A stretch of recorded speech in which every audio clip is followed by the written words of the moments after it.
जय सीताराम।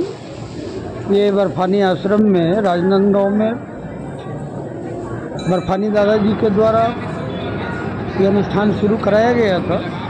ये 14वां वर्ष है और हम लोग के लिए ये गौरव सौभाग्य का और जीवन का एक बहुत बड़ा ये चीज़ राजनांदगांव में दादाजी ने कर दिया।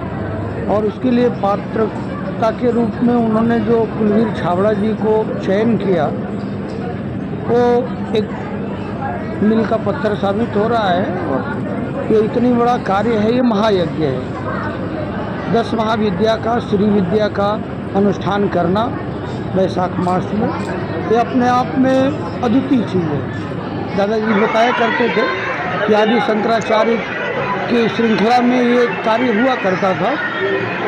उसके बाद वो राजनांदगांव में शुरू कराए और उसका परिणाम ये है कि आज पूरे जनमानस के लिए, राजनांदगांव के लिए, छत्तीसगढ़ के क्या पूरे विश्व संसार के लिए ये जो महाविद्या की पूजा है, ये जन कल्याण की पूजा है।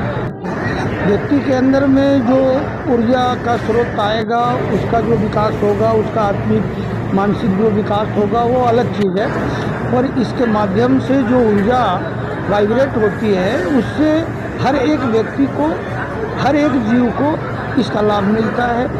और ये बहुत बड़ा अनुष्ठान है। कितने दिन का?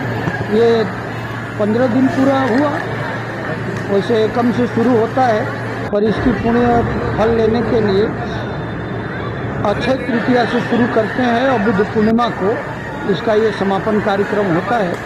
तो सुबह 8 बजे महापूर्णाहुति हुई है और बहुत शांत भाव से रात को होने वाली पूजा है। इसमें दोनों है, तांत्रिक और मांत्रिक दोनों कार्य होते हैं इस पूजा में। और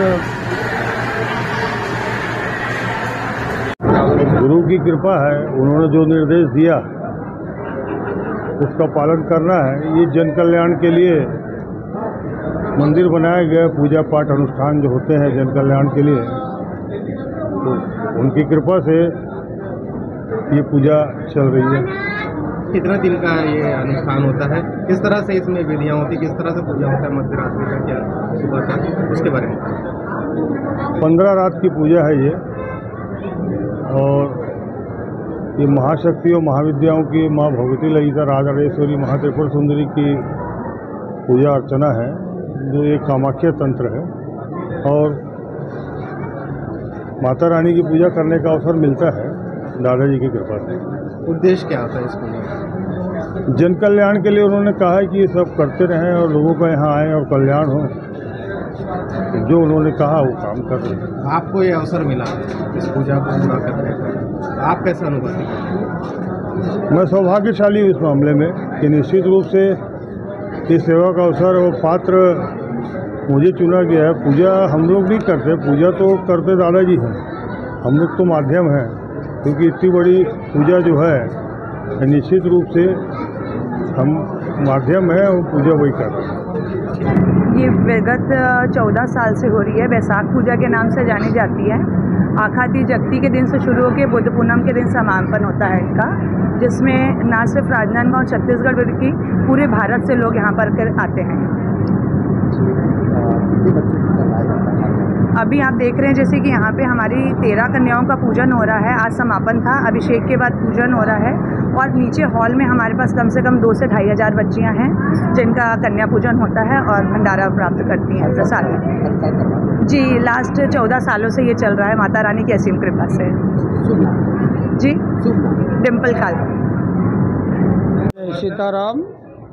ये बर्फानी आश्रम में राजनांदगांव में बर्फानी दादाजी के द्वारा ये अनुष्ठान शुरू कराया गया था। ये 14वां वर्ष है और हम लोग के लिए ये गौरव सौभाग्य का और जीवन का एक बहुत बड़ा ये चीज़ राजनांदगांव में दादाजी ने कर दिया। और उसके लिए पात्रता के रूप में उन्होंने जो कुलवीर छाबड़ा जी को चयन किया वो एक मील का पत्थर साबित हो रहा है। और ये इतनी बड़ा कार्य है, ये महायज्ञ है। 10 महाविद्या का श्री विद्या का अनुष्ठान करना वैशाख मास में, ये अपने आप में अद्वितीय चीज़ है। दादाजी बताया करते थे कि आदि शंकराचार्य की श्रृंखला में ये कार्य हुआ करता था। उसके बाद वो राजनांदगांव में शुरू कराए और उसका परिणाम ये है कि आज पूरे जनमानस के लिए, राजनांदगांव के लिए, छत्तीसगढ़ के क्या पूरे विश्व संसार के लिए ये जो महाविद्या की पूजा है, ये जन कल्याण की पूजा है। व्यक्ति के अंदर में जो ऊर्जा का स्रोत आएगा, उसका जो विकास होगा, उसका आत्मिक मानसिक जो विकास होगा वो अलग चीज़ है, पर इसके माध्यम से जो ऊर्जा वाइब्रेट होती है उससे हर एक व्यक्ति को, हर एक जीव को इसका लाभ मिलता है और ये बहुत बड़ा अनुष्ठान है। कितने दिन का था ये 15 दिन पूरा हुआ। वैसे कम से शुरू होता है, पर इसकी पुण्य फल लेने के लिए अक्षय तृतीया से शुरू करते हैं और बुद्ध पूर्णिमा को इसका ये समापन कार्यक्रम होता है। अभी सुबह 8 बजे महापूर्णाहुति हुई है और बहुत शांत भाव से रात को होने वाली पूजा है। इसमें दोनों है, तांत्रिक और मांत्रिक दोनों कार्य होते हैं इस पूजा में। और अनुष्ठान के लिए अच्छे वैदिक ब्राह्मणों को बुलाया गया था। 9 ब्राह्मण जो है एक साथ जब वेद मंत्रों का उच्चारण करते हैं तो उससे जो वातावरण में वाइब्रेशन होता है, एक स्वाभाविक रूप से कई प्रकार के रोगों का भी निदान होता है।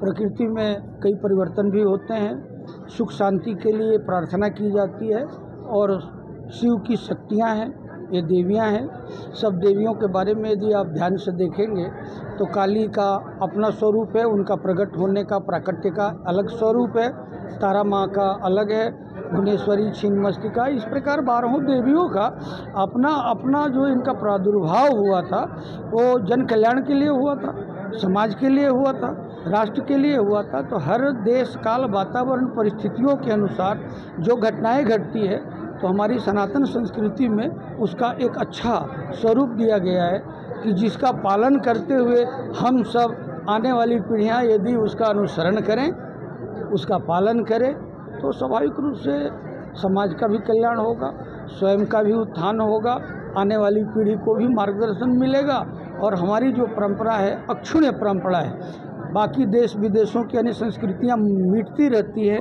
पर हमारे यहाँ की इस संस्कृति में कुछ जीवंता है, जीवन जीने की एक बंधन है। इसलिए ये जो पूजा है वो एक महायज्ञ है और इसके बारे में दादाजी बोलते थे कि ये सब नहीं करा सकते और करना भी नहीं चाहिए, क्योंकि देवियाँ जो है अपनी पूजा कराना पसंद नहीं करती हैं। यदि आपने जोर ज़बरदस्ती किया तो बवंडर हो जाएगा, उल्टा सीधा हो जाएगा, तूफान आएगा, बिजली कड़केगी, लाइट गोल हो जाएगी, माने कुछ न कुछ विघ्न उत्पन्न होगा। पर उन्होंने यहाँ पे हनुमान जी को प्रकट करके बिठा दिए हैं और साक्षात हनुमान जी की उपस्थिति में हम भक्तों को इतनी महान गर्मी में भी जब भोले शंकर जी की आहुति पहली डाले तो चारों तरफ इधर जो है बादल आच्छादित हो गए, पानी गिर गया, मौसम ठंडा हो गया। और जब माँ ललिता राजराजेश्वरी त्रिपुर सुंदरी की कल पूजा हुई तो सुबह से ही मौसम खुशनुमा बन गया था।